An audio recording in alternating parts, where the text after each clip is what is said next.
Okay guys, I want to do just a little update on my update. I tickle myself, that's kind of funny. So anyway, the previous video I had working on my 806 here, changing the shifter over to a 56 series shifter. I got that pretty well done. It is done. Then I also am putting a set of John Deere mounts on it for a John Deere 148 loader I purchased for it. The loader had been on a 1066, and of course the bolts was all different for that. And what I did, and I forgot to pick up one of my slugs here, but I took I made a cardboard template of my bolt holes for the two here and two in the frame rail, and then I cut the holes out a little bigger, and these are like 2-inch cold rolled steel with a little oversized 3/4 bolt hole in it. And then I cut these out, and then I welded them in place after I got it kind of tacked in place. One of the problems I had was though that this plate had kind of bowed a little bit, so I had to do it on the front side and then pull this side down and bend it the best I could. I didn't get quite as good as I wanted on the back side on this one, but it'll work good. And one of the things was the other bolt holes were all wallowed out and they weren't right. So eventually when I pull this bracket off, I'll go ahead and fill the holes up, grind it all down, and fix it up and kind of make it work like it is. The other thing I did do too is take just a short piece. I had another set of frame rails, and I'd actually made a weight bracket for my old pulling tractor out of a piece of another frame rails, and I extended that on there just so I could have another couple of holes in there like that. So I got the mounts put on and installed, ready to go. And then all I got to do is take have somebody come and help me. It's sprinkling now, holy cow. So one of the things I got to do, and the neighbors over here is the Lynch boys cutting beans over here next door. They actually did get all my beans cut here at home the other day. I don't know what they made for sure.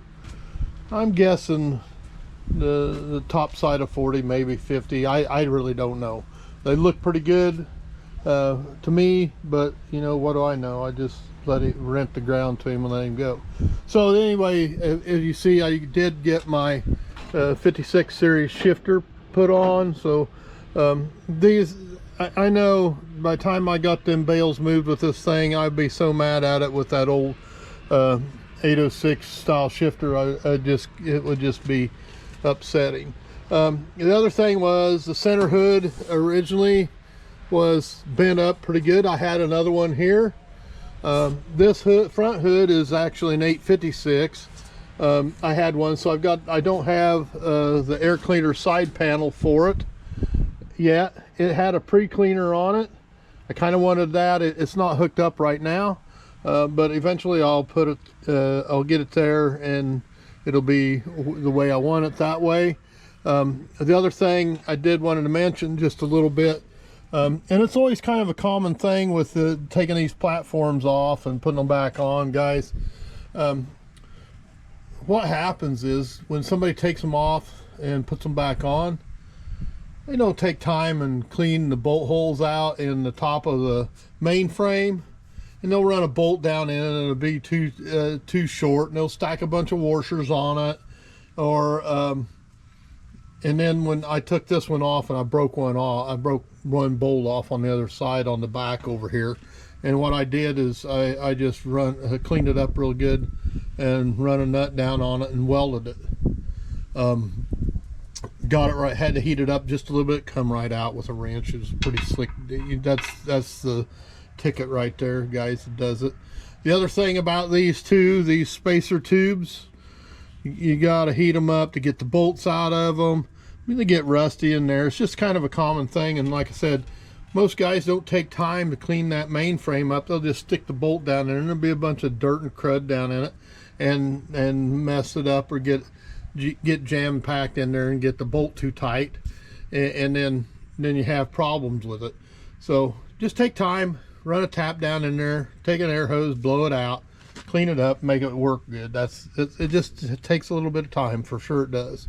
But anyway, kind of coming along here, the other thing I did too, and I don't know if I explained it, changed my engine heater around just a little bit. This one had an engine block heater on the other side, and returned to a pipe T here with this fitting sticking way out this way. Guys, that doesn't work. You got to have that temperature bulb down inside the water in the cylinder head, water in the cylinder head, to be able to work. I've seen it done dozens of times, and the gauge sits on cold the whole time because the coolant, the cinder's clear out here away from a pipe T, from the T. So, and sometimes it's hard to do that and make it work right, guys, them engine heaters. But one of the things I really like to do is take a fitting and take the petcock out of the bottom of the radiator and pull out of there, and then return it back on the other side. Other thing is, you got to be careful where you go on your return water, or you're just going to be heating the radiator, not this. I got to looking at another thermostat housing I had, and I actually drilled a hole and tapped it and put this fitting in here, and so the engine heater pulls water out of the bottom of the block and circulates it around and puts it in. So it pulls it out of the bottom of this fitting right here, the lower part of the block, and then the hot water circulates around and heats the block up like that. One thing about this one, doesn't have the little check ball in it like the old ones did that kind of makes it percolate. So when it's running, this coolant is circulating here too. It may, what it does, kind of extend the warm-up period before the coolant gets warm enough for the thermostat to open. May interfere with that just a little bit, but I'm not too concerned about that. If you're going to run it long enough, the thermostat's going to open up anyways. So it's just going to change a little bit of time before it does that. The other thing is, I had picked up a couple new emblems for the grill, or the front here. One of those screws was broke off. I did the same thing I did with that, and welded a nut on it and got it out of there. It was a little bitty fine, like 632, 832 thread screw, and I got a nut welded on it and got it out. Got pretty fortunate to do that. The only thing I don't like, guys, this is not supposed to be a silver screw. It's supposed to be black. So I don't know, I may pull them out and paint them, maybe try and find another one that's the right screws. But other than that, guys, I pretty well, it's pretty well ready to go. As soon as I get my skid loader where we got to put the track on it, because I don't have a way to pick up the loader. This loader is sitting over here. It's a John Deere 148. I do have a bracket for it. I'm going to take the bucket off and put a quick attach loader bucket or skid loader attachment on the front of it, and then I got a plate to put on this bucket, and then I can put it on this big bucket, make a great snow bucket on my skid loader. I can use it on this loader too. So the other cool thing here is, if we come around the other side, maybe we can see it, or we can see it from this side, move the weeds a little bit, see where it come from there. Can't see it. Where the heck is it? Oh yeah, here we go. Farmer Supply and Sales Incorporated, Kelowna, Iowa. Old Ernie Ropp loader. So anyway, that's kind of a cool and on that. So pretty much until I'm ready to put my track on my skid loader, I'll have John come over with these track hoe, and we'll roll it back on. At the same time, we'll put my loader and set it on the brackets and be ready to go. So I want to cover a little bit about what's going on with the skid loader here. I had a problem with the face seals being leaking in the planetary on the skid loader on the right side. One of the things, I need to get the dirt out of there. I had this open for a couple days, taking some of it apart. Basically, guys, there's a set of tapered Timken bearings that set here on this hub. This whole hub rotates on it. The planetary gear itself was all blowed up, and what happened, they have what they call face seals that fit in between the hub and the inside of this. And what happens is those face seals go bad, and then leaks all the oil out. One of the problems is there's dirt and stuff on the back side here soaks up that oil, and you don't know it. I didn't even smell it. I was running it earlier this summer, and it locked up on me, and I go, oh boy. And it's about got, because I knew the hydraulics was working, or thought the hydraulics was working, and so I took this cap off, and it was just destroyed inside there. It had been running dry, no lubrication in that, and really I think there's just somewhere around a quart of oil in that to begin with. And that's not enough lubrication as far as I'm concerned, but that's the way it's designed. So it's kind of interesting setup inside there. There's literally actually two sets of planetary gears in it, and I'll show you how that's going here too. And then when I go to assemble this, I've been working on the gear set inside the shop here, and I thought I'd make this short little video and talk about that. So let's just walk in here and take a look and see what's going on, and finishing up for now. And then when I go to assemble it, the other thing I'm going to do, I am going to take the cap off this. I do have another snap ring and an O-ring for this. I'm going to take the cap off this one. I drained the oil out. It was good. The oil was full. I changed these last October, so, and I don't really remember the hours. It was probably I don't know, I couldn't tell you, maybe less than 150 hours probably. But this one, and I really panicked when I pulled the cap off that one, so I pulled the plug on this one, it was full.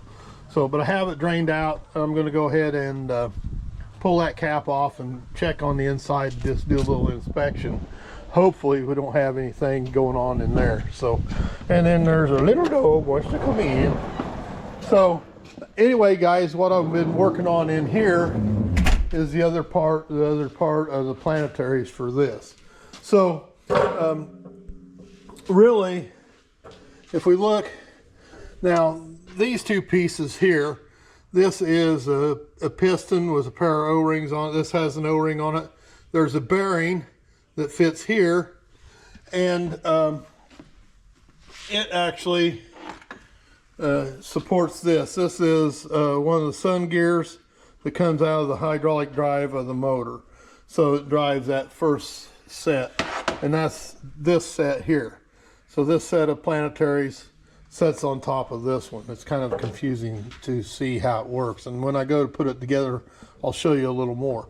But I really didn't need to take this apart, but I wanted to replace this bearing and essentially this seal inside. There's a seal inside this that seals on that shaft, and I really wanted to replace that. One, because 2 or 3 times I'd taken that shaft out, and first off, when I took that cap off and took this set of gears out, and what had happened, guys, this is actually one of these sets. The bearings was clear out of this set of planetaries here. This is the outer set, and it was clear loose in there, and this gear's all eat up. I've got it over there in the other hub, and I'll show you that before I finish up with this, and then I'll show you when I go to do a little more assembly.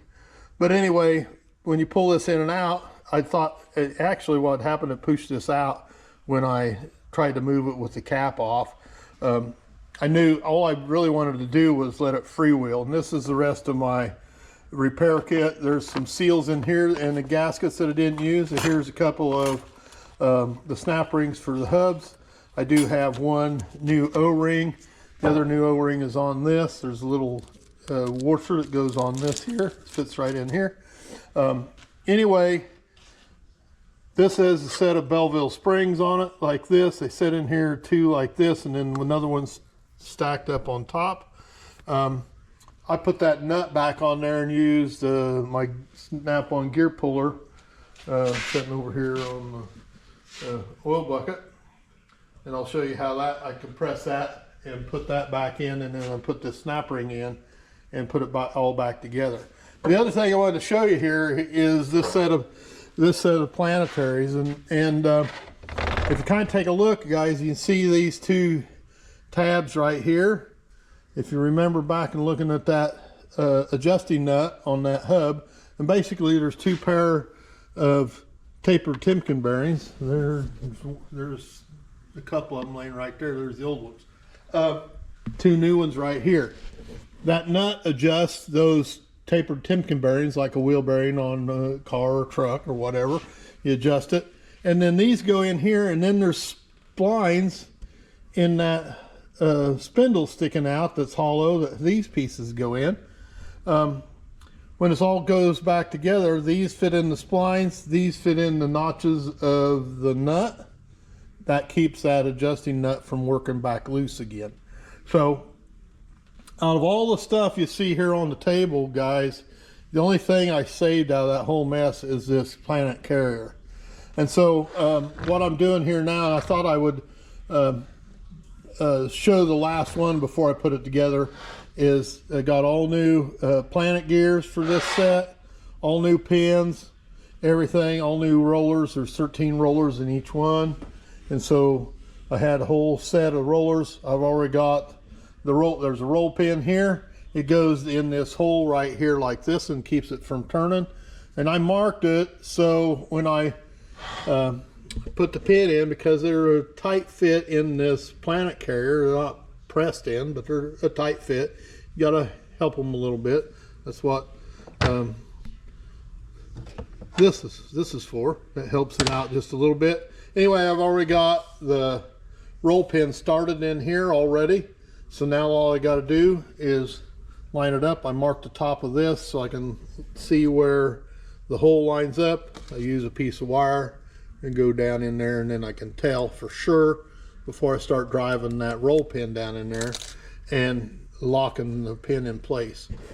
So anyway, guys, I'm ready to put this last one in, and then I'll have all this stuff done and ready to go back together again. So then probably by the end of the day, I'll probably put these two pieces in out there, and I may go do that before I finish working up on the inside here today. It's kind of nice to turn the heat on in the shop just a little bit. I actually have it turned off now just so it doesn't kick on while I'm making a video.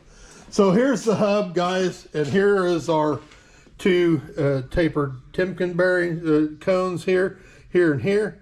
And then you see the gear set inside.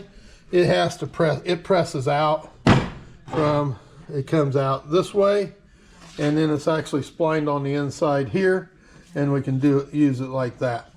The other thing is I got to have a tool to adjust that nut with, and so I actually took this piece of steel, and this is it's a part of a MC valve off an International tractor. Just a nice little plate of steel, and going to cut it out and put 3 of these pieces of square stock in there. They'll fit in the notches on that, and then just weld a socket on it so I can adjust that nut, and I'll have that socket fixed. So I get this last one put in there. I may go out and press that together. I probably ought to do that just to keep the weather out of it. It's supposed to rain maybe, and I know first of the week it's supposed to. We did have just a little shower or little sprinkles this morning, or just a little bit ago. But anyway, kind of an update there where I'm going. Man, it's been a struggle, and then of course now a little health issues.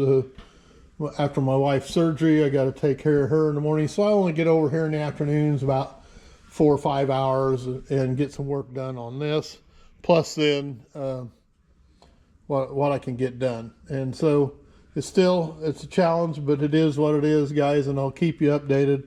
I'm going to try my hand at doing some video editing to put these two videos together, because I can't do it all in one setting.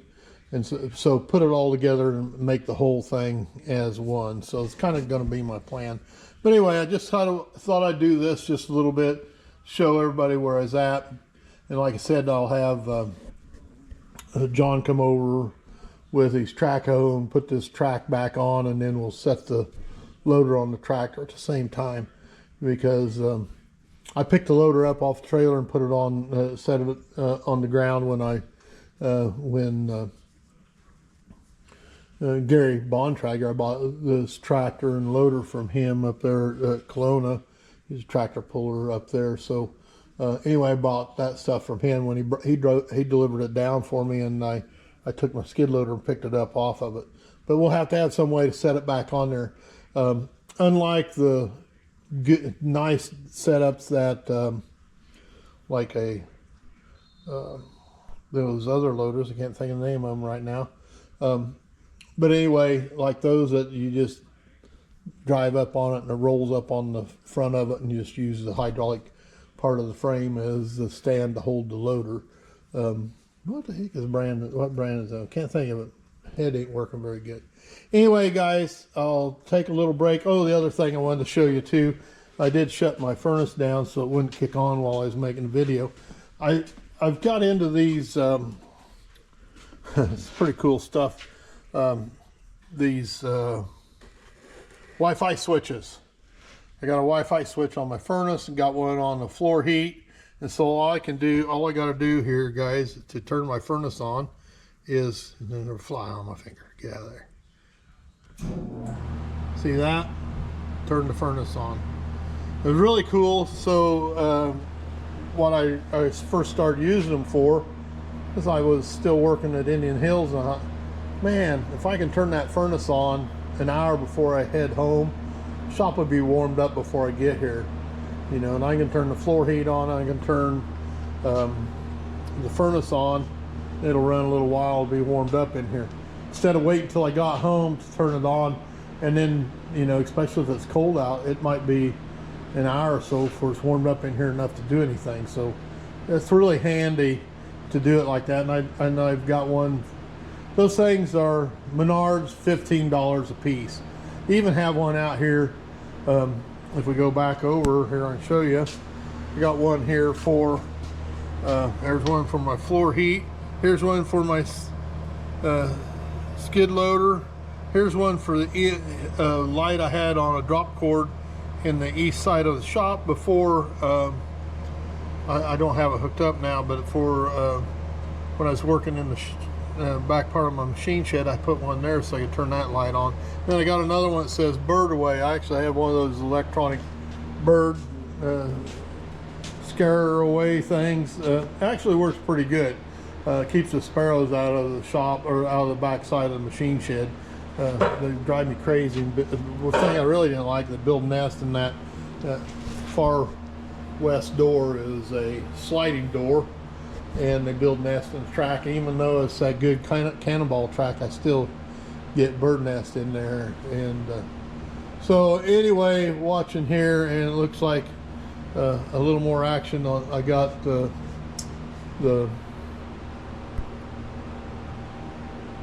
Hawkeye audio, the Hawkeye game on. You know, if you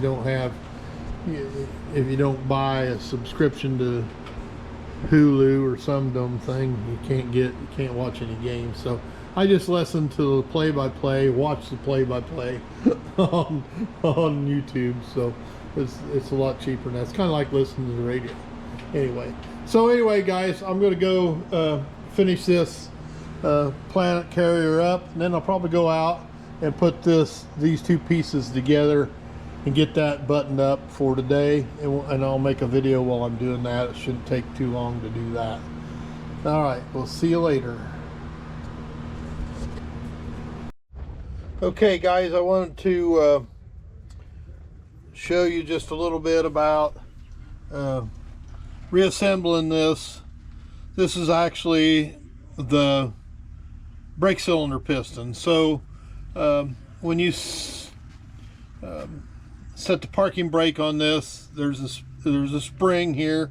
There's a clutch pack underneath here. I never took those out. Didn't feel there was any need to. I was more concerned about the seal here, and and the kit I had come with the seals and the O-rings, so I thought I'd go ahead and replace them like that.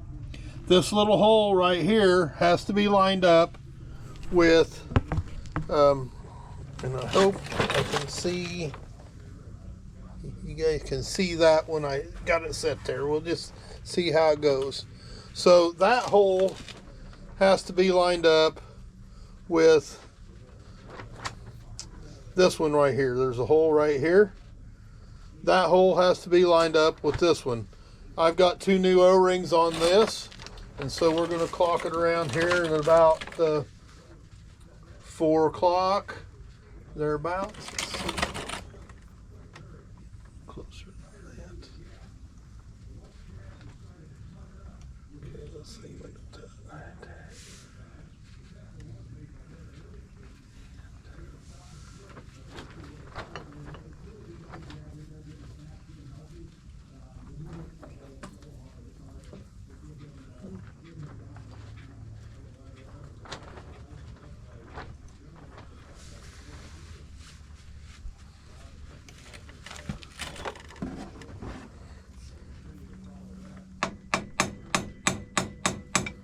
Okay, come on.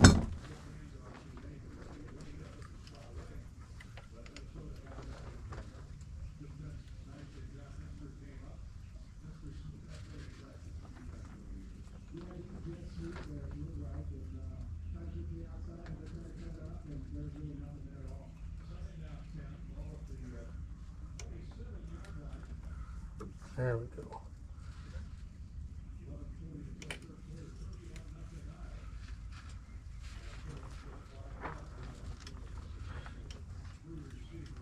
Needs to be down in there deeper than that, I'm sure.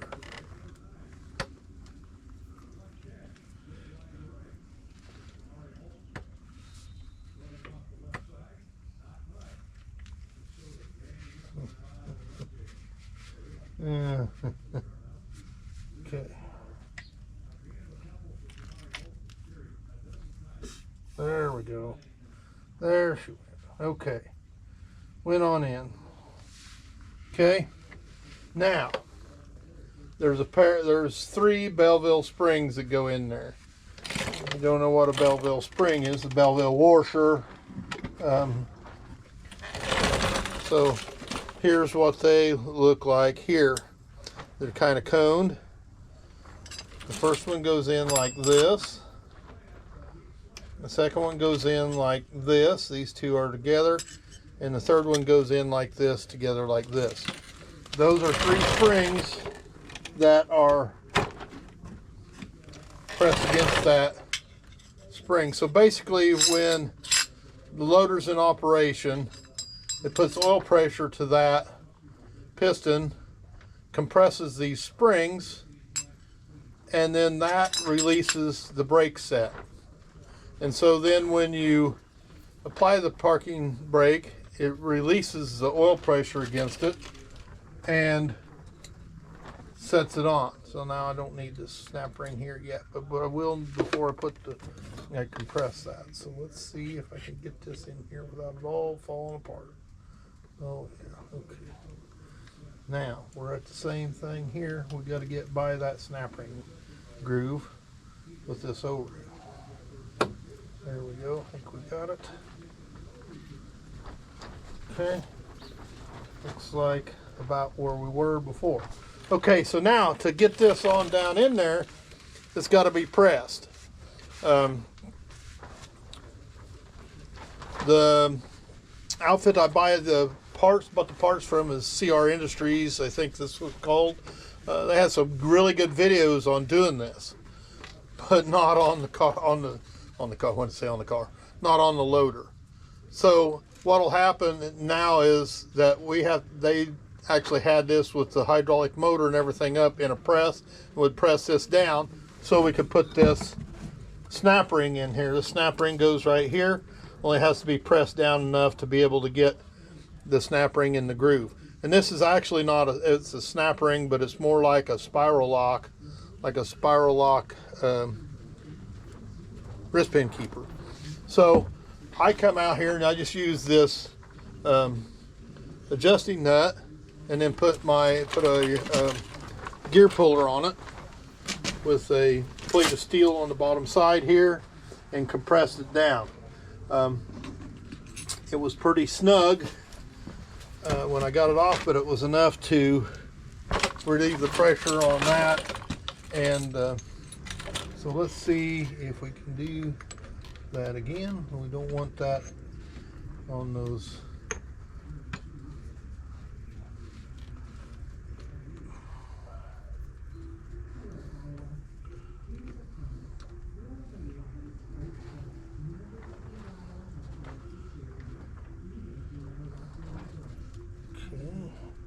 Got a little tension on it there. Gotta get this disc down in the center a little better. And then now I want to get these away from those notches there for that. All right, looks like we're good. Oh, you know what I did? Look at this, what I got here. Holy crap. You know what I'll have to do is I'll have to take this loose. Put the snap ring in there, because I probably could have fished it on there around the adjusting screw, but that would have been kind of a pain in the butt. So let's just do it the right way. Put it on. At least I didn't get it all compressed and then go, oh, look at that. What's that thing?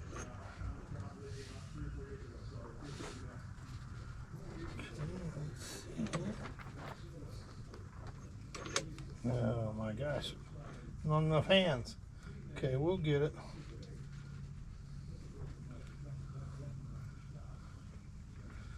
Okay.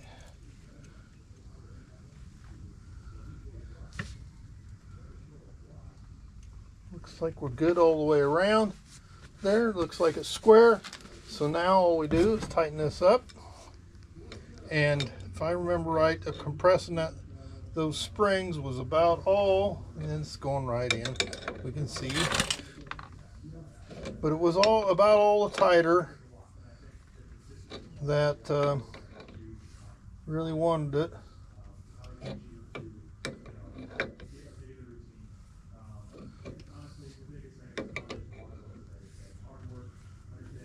Yeah, it looks like it's going down more. Right there. Going down more on this side than it is on this one. Maybe not. Maybe an optical illusion.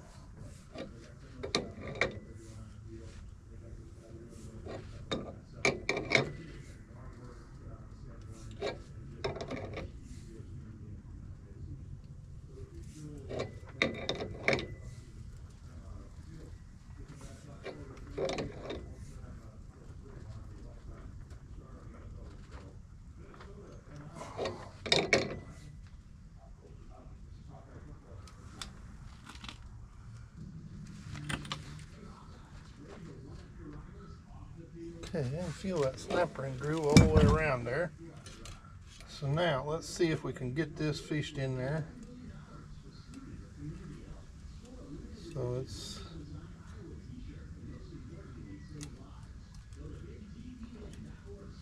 okay, going in there.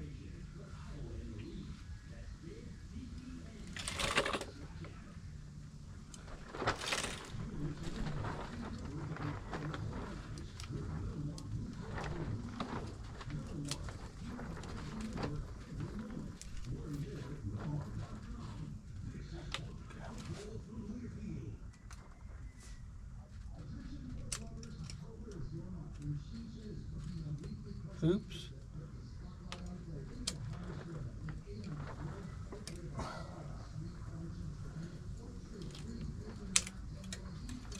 Okay, press that a little more.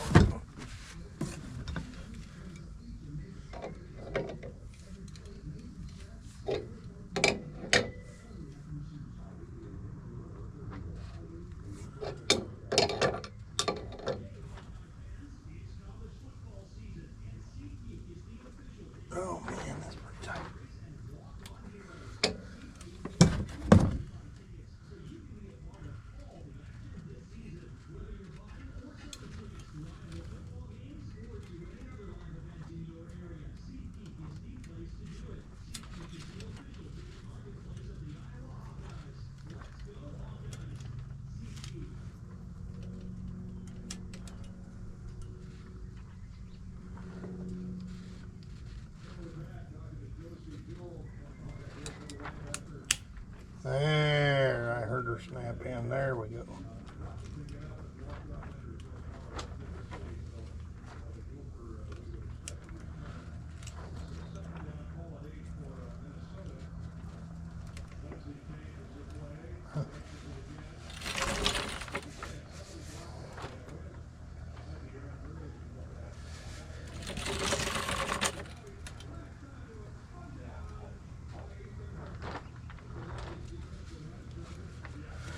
Okay, let's take a break here. Gotta go get a screwdriver. Wish I'd brought one. Okay, back at it here, guys. I think, oh, Jesse, now, I don't really need any help. And again, maybe I do.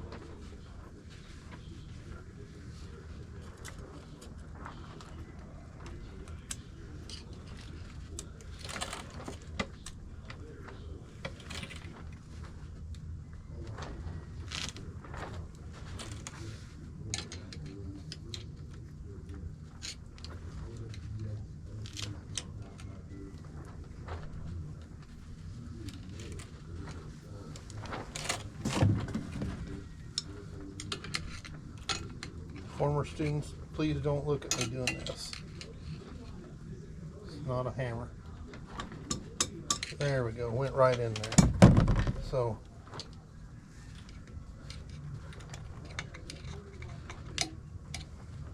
I'll get this really close here and show you guys. The snap ring here sets in a groove. You can see this notch right here sets in a groove in here, and then it sets in here. So we've got it seated all the way around here like this, and I'm feel really good about that now. So let me back this off, and then I'll show you a little more here.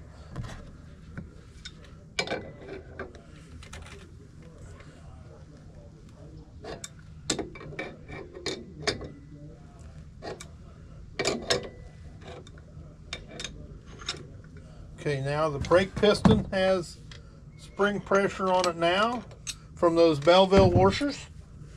And so that's, like I said, when, like it sets here now, the machine will be locked up. It won't be able to turn that clutch pack is engaged and locks this inner spline piece here to the outside so it can't turn. And I'm telling you guys, these work so good. The park brakes work on them so good. You're not really supposed to, but I have actually hauled it on my flatbed trailer. I don't like to do it on the highway, but if I'm just going a few miles, like over the other farms, like 7 miles, I won't even tie it down. I'll just set it on the trailer. And I will say, I can see on the wood where it's worked like this a little bit from the tracks moving back, you know, from it bouncing. Now, if I'm going down the highway or something like that, I'll definitely tie it down. That's one. If you ever get caught just running down the road with that, it'll be bad news.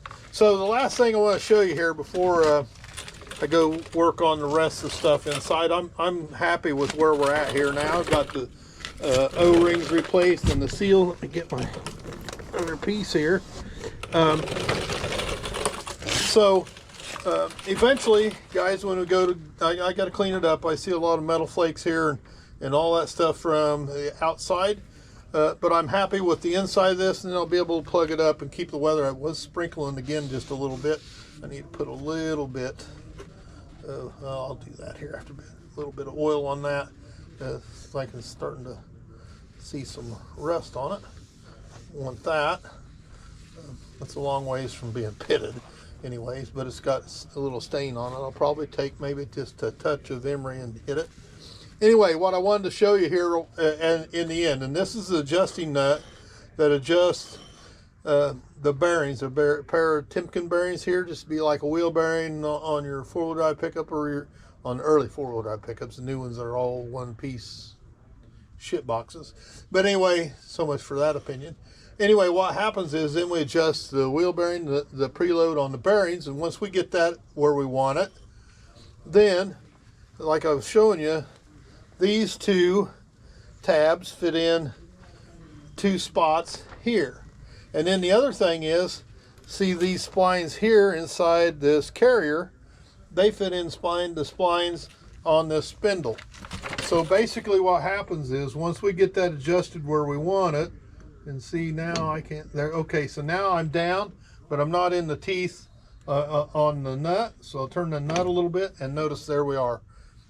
And then what happens here now, that nut can't move, and it's this planetary carrier is held solid, doesn't move. We got the sun gear turning it, and the ring gear is a reactionary, what they say. So then we got another set on the outside here, and turns that. So the sun gear will turn these four, they'll run in the teeth on the outside, and then we turn another sun gear with 3 more on this side. So it's a compound planetary system. But what I really wanted to show you was how nifty this deal is, that it locks this to this, plus then it holds this from turning, and it keeps this nut from backing up. I first took it apart and I go, what the heck? It's got 2 sets of planetaries. And guys, it's not uncommon at all. If you've been into any automatic transmissions, you'll see, or like even tractor power shifts or something like that, they'll do that to get a combination ratios. And they'll hold one, like sometimes they'll hold the planet carrier, sometimes they'll hold the ring gear, and one of them reverses it. I can't remember now. It's been too long since I talked about that stuff at school. Guys, I never did a whole lot of automatic transmission stuff. In the old days, I used to think they worked on magic and unicorn blood, but I know a little better now. So anyway, one last thing, I do remember some of the GM, what is the Allison transmission and behind the GM diesels, they literally have a gear that's not used. I think they use in the 5-speed. The 6-speed is there, but the programming's not there, and it doesn't actually run it. So then later on they added another gear to it, and all I had to do is change the program. I think maybe they had to put a solenoid in it too. But anyway, planetary stuff, guys. And the only thing that happened, and I'll show you when I get ready to put this hub on, I'll show you the what they call the face seals. There's a seal that goes here with a metal piece, and then there's a seal that goes on the hub, and those 2 pieces of steel rub together like this. It's the craziest thing I ever seen, and not really surprised they leak, to tell you the truth. But anyway, guys, pretty interesting stuff. And as always, guess what? It's broke down. I got to work on it.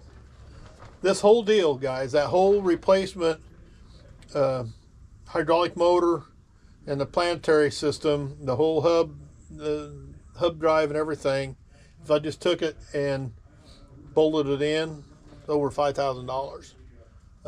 I had a little over $3,000 in the parts to rebuild this. So really fortunate I know how to do it myself.